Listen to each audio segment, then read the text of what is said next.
This story is St. Patrick's Day in the Morning. It's written by Eve Bunting, and the illustrations were done by Jan Brett.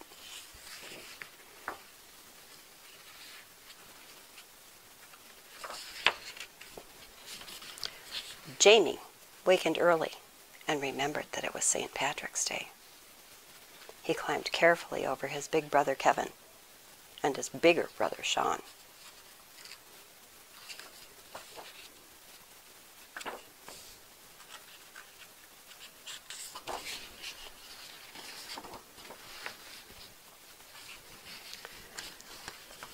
The stairs were cold on his bare feet.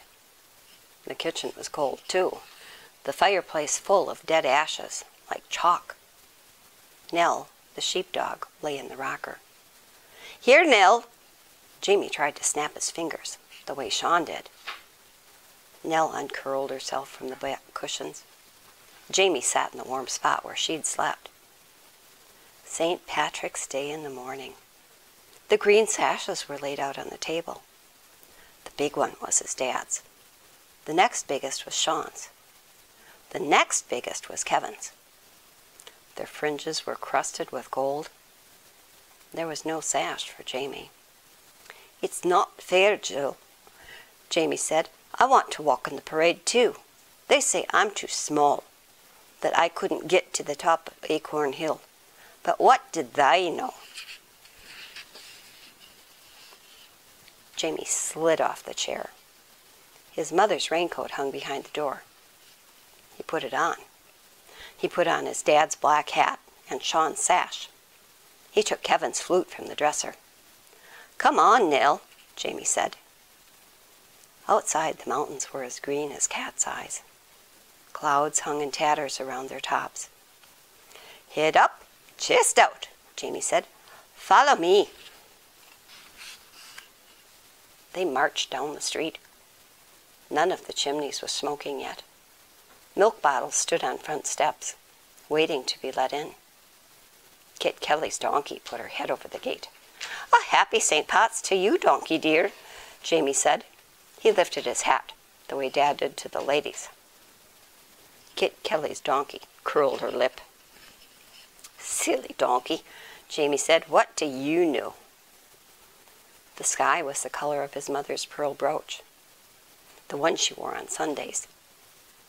Jamie marched down the middle of Main Street, past the shuttered shops.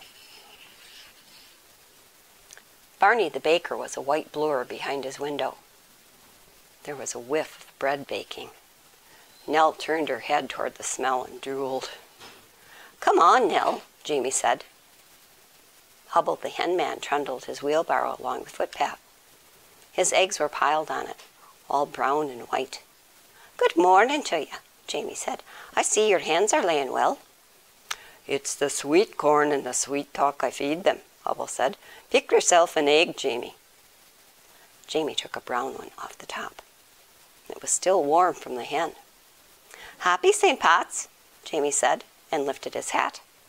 He put the egg safe in his pocket. Jamie and Nell walked under the arches that spanned the street.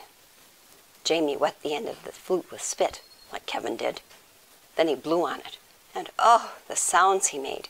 He puffed his cheeks, his fingers danced across the windholes. Nell howled and put her head down.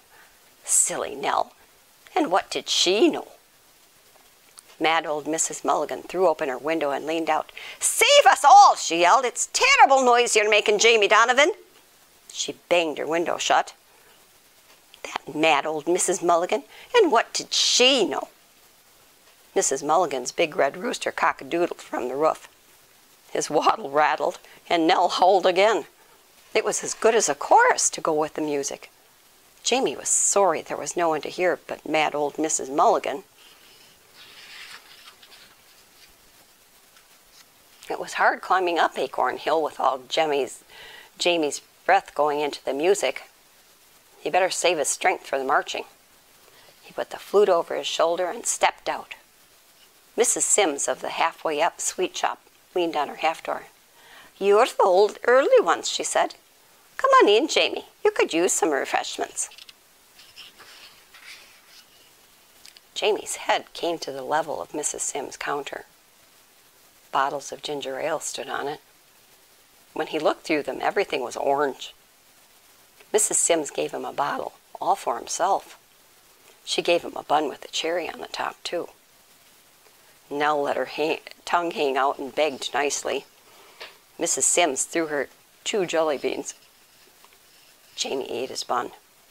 He put the ginger ale bottle in his other pocket, the one that wasn't carrying the egg. "Here's a wee flag for you, too," Mrs. Simms said. "You can wave it later on, at the parade." Jamie sniffed. Mrs. Simms was nice, but what did she know? Wasn't this the parade this very minute, and him in it? He took the flag anyway. "We'll have to be getting on, Mrs. Simms," he said. "We've still a brave bit to go." "Aye," Mrs. Simms said. "You'll be saving a good place for yourselves, for the watching." Jamie nodded. "Come on, Nell."